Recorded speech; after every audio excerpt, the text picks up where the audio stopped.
चलिए यहाँ तो एएसपी क्लासेस में आपका स्वागत है बाबू। इसके बाद जो हम वीडियो डाले थे आपका ऑब्जेक्टिव क्लास का, तो इसमें का 12 तक बनाए थे। जैसे ये वाला क्वेश्चन आपको दिख रहा है, ये 12 नंबर यहाँ तक बता दिए थे। अब आपको हम 13 से बताते हैं, ठीक है ना।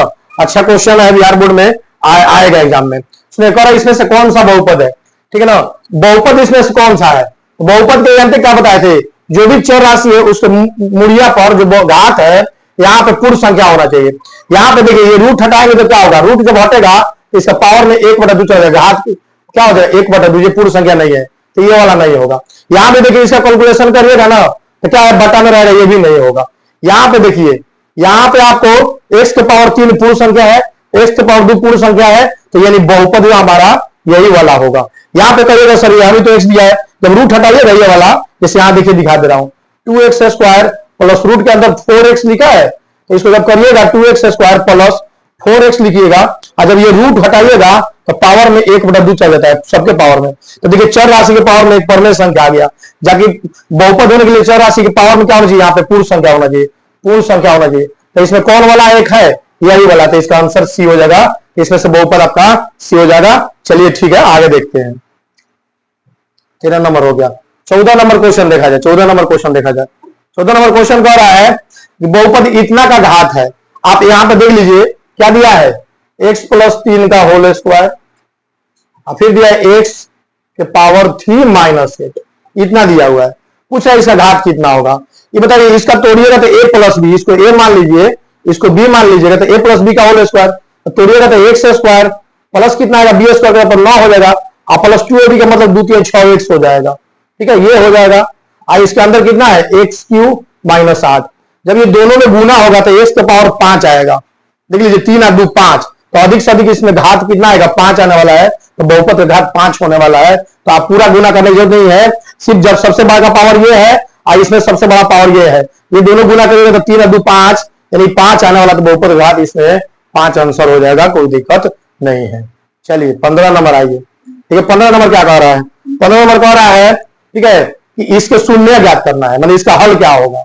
देखिए यहाँ पे क्या दिया है, 2x² - 6, इसका हल ज्ञात करना है, इसका हल ज्ञात करना है, इसका हल ज्ञात करना है, तो कितना आएगा, यहाँ पे देखिए दे रहा है 2x² - 6, इसका हल करना है तो इसको 0 के बराबर कर दीजिए। जब भी बहुपद के शून्य को निकालना है तो इसको 0 के बराबर कर दीजिए। उसके बाद देखिएगा 2x² - 6 उधर जाएगा तो प्लस हो जाएगा, 2 से काट दीजिए इसको 3 हो जाएगा, तो x² बराबर कितना हो जाएगा, 3 हो जाएगा। x बराबर क्या होगा, जब स्क्वायर इधर से उधर जाएगा तो प्लस माइनस देगा, इस पर रूट चढ़ जाएगा, यानी आंसर इसका 2 आएगा।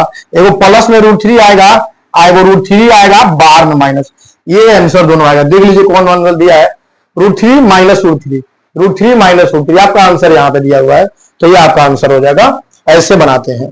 चलिए 15 के बाद आते हैं 16 नंबर। 16 नंबर क्या कह रहा है सुनिए, 16 नंबर सुनिए। ये बहुपद दिया है, P(2) ज्ञात करिए। बहुपद कितना दिया है, देखो यहाँ पे P(x) कितना लिखा है, देखिए आप P(x) = लिखा है 2x² - 8x - 12। P(2) निकालिए, यानी x की जगह पर 2 रख के इसका मान निकाल लीजिए। x की जगह 2 रखिएगा तो क्या हो जाएगा, यहाँ पे 2 हो जाएगा। अब जहां जहां x है वहां 2 रख लीजिए, तो 2 गुना 2 का स्क्वायर -8 गुना 2 और -12। देखिए 2 दूना 4 दूना 8, -8 दूना 16 -12। सुनिएगा 8, ये दोनों माइनस माइनस में करिएगा तो ये हो जाएगा इतना, दोनों में माइनस आ जाएगा, 6 2 8 और 1 1 2 जुड़ जाएगा, ये दोनों तो 28 हो जाएगा, यानी आंसर इसका आएगा -20। तो इसका आंसर आएगा -20, आपके आंसर में यहाँ पे दिया हुआ है, ठीक है। तो जहां पे कह रहा है कि P(2) निकालिए, तो 2 रख करके इसमें 2 रख करके वैल्यू निकाल लीजिएगा, आपका आंसर आ जाएगा -20। तो ये है 16 नंबर। चलिए आइए 17 नंबर देखते हैं। पर बहुपद इतना के शून्य एक दूसरे का व्युत्क्रम है तो k का मान ज्ञात। तो बहुत अच्छा क्वेश्चन है, ये बिहार बोर्ड के लिए इस बार पक्का छपेगा। ये ऐसा क्वेश्चन बिहार बोर्ड में पक्का छपेगा, जान लीजिएगा, ये क्वेश्चन आने के चांसेस हैं आपके। इस तरह के क्वेश्चन जरूर देख लीजिएगा, पक्का हम आपको बताते हैं, सबीर सर आपको बता रहे हैं, इसमें 10 का एग्जाम देने जा रहे हैं, जान लीजिएगा फरवरी में जो एग्जाम होगा उसमें ये बिहार बोर्ड में जरूर आएगा, एकदम 100% ऐसा क्वेश्चन पूछा जाता है, तो ध्यान दीजिएगा। सुनिए क्या दे रहा है यहाँ पे, बहुपद दिया है 3y² + 7y - 3, ठीक है, ये दिया हुआ है। पर इसके शून्य के एक दूसरे का व्युत्क्रम है। व्युत्क्रम का मतलब क्या होता है, उल्टा है। अल्फा क्या है, तो उल्टा मतलब होता है 1/β। एक दूसरे का व्युत्क्रम मतलब अल्फा जो है बीटा का उल्टा है। ये बताइए ये बात सुनिए, दो है, इसका उल्टा कितना हो जाएगा 1/2 हो जाएगा।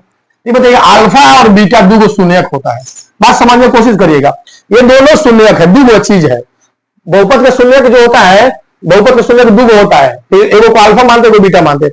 और अल्फा जो है एक दूसरे का भी उत्कर्ण है, यानी कि बी का भी उत्कर्ण कितना हो जाएगा 1/बीटा, 1/बीटा। तो ऐसे हो जाएगा। जब भी कहे ना कि बहुपद जो है एक दूसरे के, बहुपद के शून्यक एक दूसरे के भी उत्कर्ण है, तो ऐसे मानिएगा अल्फा बराबर 1/बीटा। अच्छा आप मानिएगा बीटा बराबर 1/अल्फा, दोनों एक ही बतिया है, एक दूसरे का व्युत्कर्ण है, तो अल्फा बराबर 1/बीटा हो जाएगा। अब देखिए अल्फा, ये बीटा इधर आके गुना कर देगा, तो अल्फा बीटा इक्वल टू 1 हो जाएगा। अल्फा बीटा का फॉर्मूला होता है C/A, तो इक्वल टू 1 हो जाएगा। यहां से देखिए, यहां से आप देखिएगा C का मान कितना है, तो -K है। C का मान कितना है, -K है।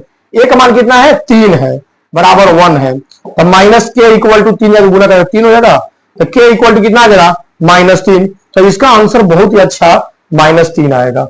इसका आंसर कितना आएगा, -3 आएगा भैया, ये आंसर हो जाएगा। तो देख लीजिएगा, ऐसे ही बनाएंगे, और कुछ इसमें है नहीं, कोई लाम काफ नहीं है। 17 हो गया। चलिए आते हैं 18 नंबर क्वेश्चन देखते हैं। 18 नंबर क्वेश्चन देखिए, इसमें इतना दिमाग लगाने वाला नहीं है। यहाँ कह रहा है कि शून्य कितना है, दो है, ठीक है। तो जब किसी बहुपद के शून्य दिया है ना, तो पूछे कि इसके कितना बहुपद बना सकते हैं, तो अनंत बहुपद बना सकते हैं, ठीक है ना। कितना बहुपद बना सकते हैं, अनंत बहुपद बना सकते हैं, कोई दिक्कत नहीं है, ठीक है। आइए 18 नंबर के बाद 19 नंबर। 19 नंबर देखिए क्वेश्चन, ये बहुत अच्छा है। ये भी जो 19 नंबर क्वेश्चन है, आपको मैं बता दूं, बोर्ड मॉडल क्वेश्चन है। क्या है, बोर्ड मॉडल क्वेश्चन है, और ये क्वेश्चन भी बिहार बोर्ड में पूछे जाने के चांसेस है। 19 नंबर जो क्वेश्चन आपका है, पक्का बिहार बोर्ड में पूछा जाएगा। क्या कह रहा है, कह रहा है देखिए P(x) बहुपद दिया है इतना, कह रहा है इसके शून्य का अल्फा बीटा है, तो इसका मान ज्ञात करिए। सुनिए यहाँ पे क्या दिया है, बहुपद को P(x) से सूचित करते हैं। P(x) इक्वल टू कितना दिया है, 5x² + 7x - 12, ये बहुपद दिया है, ठीक है। इसका शून्य कौन है, अल्फा और बीटा है, तो इसका मान निकालने कौन है। सुनिएगा यहाँ से अल्फा प्लस बीटा क्या होता है, अल्फा बीटा होता है, अल्फा प्लस बीटा का मान होता है -B/A। तो देखिए माइनस, अब बी का मान कौन किसको बोलते हैं, इसी को बोलते हैं, x गुणांक को बोलते हैं। तो ये बी का मान हो जाएगा -7। ए का मान कितना हो जाएगा बाबू, ए का मान किसको बोलते हैं, x के गुणांक। देखिए इसको बोलते हैं ए, ठीक है, हम यहां बता ही देते हैं, रुक जाइए। इसको बोलते हैं बाबू बी, आइए पूरा के मान को बोलते हैं सी। तो माइनस रहने दीजिए, बी का मान क्या है 7, 7 रख दीजिए। ए का मान कितना है यहाँ पे 5 है, तो 5 रख दीजिए। तो अल्फा प्लस बीटा का मान कितना निकल के आएगा, -7/5। यहाँ पे क्या कह रहा है निकालने के लिए, यहाँ पे कह रहा है निकालने के लिए कि 5 इंटू अल्फा प्लस बीटा का मान कितना आएगा। देखिए बाबू 5 रहने दीजिए, अल्फा प्लस बीटा का मान कितना है -7/5। देखिए 5 से 5 कट जाएगा, तो इसका आंसर कितना आएगा -7 आएगा। टन टनाटन, इसका आंसर ये हमारा हो जाएगा। तो ये हमारा आंसर हो जाएगा, ठीक है ना। इस तरह से हम क्वेश्चन पूरा कर लेंगे। बहुत अच्छा क्वेश्चन था, एक बार जरूर देखिएगा, स्क्रीनशॉट ले लीजिएगा, बनाइएगा। 20 नंबर क्वेश्चन, ठीक है, 20 नंबर क्वेश्चन। आइए 20 नंबर क्वेश्चन, बस आज इतना ही क्वेश्चन पढ़ाएंगे, फिर आगे पढ़ाएंगे। आप लोग को इस तरह से रिवीजन करते रहिएगा। सुनिएगा, कह रहा है कि एक 3 घात बहुपद दिया है। देखिएगा 3 घात बहुपद जब भी होता है तो ax³ + bx² + cx + d, कितने घात वाला बहुपद है, अधिक से। यहाँ घात 1 है, यहाँ पे 2 है, यहाँ पे 3 है, तो इसको बोलते हैं त्रिघातीय बहुपद। क्या बोलते हैं बाबू, इसको बोलते हैं त्रिघातीय बहुपद। इसको हम लोग बोलते हैं त्रिघातीय बहुपद। तो सुनिएगा, जब त्रिघातीय बहुपद होता है तो इसके शून्य कितने होंगे, इसके शून्य भी 3 होंगे। इसके शून्य कितने होंगे, इसके शून्य 3 होंगे बाबू। एक होगा अल्फा, एक होगा बीटा, एक को बोलते हैं गामा, ठीक है। कह रहा है कि ये तीनों का गुणनफल कितना आएगा, अल्फा बीटा और गामा। इसका आंसर 3 को आएगा, तो तीनों का गुना करेंगे कितना आएगा, अल्फा बीटा गामा। ये तीनों का आंसर होता है -D/A। फॉर्मूला है ये -D/A। तो आपके पास आंसर में यहां दिया हुआ है -D/A। तो इस तरह से आप अपनी पूरा क्वेश्चन बना लेंगे, कोई दिक्कत नहीं है। चलिए फिर हम दोबारा लेके आएंगे, आपको पूरा 100 क्वेश्चन बताएंगे और आपको बताएंगे कैसे कैसे ऑब्जेक्टिव बनेगा। इस तरह से हम लोग पूरा ऑब्जेक्टिव कर लेंगे, कोई दिक्कत नहीं है। चलिए, थैंक यू फॉर वाचिंग। आप आराम से एसपी क्लासेस में बने रहिए, आपको ऑब्जेक्टिव मिलेगा, अब बढ़िया से बताया जाएगा, ठीक है ना। Thank you for watching.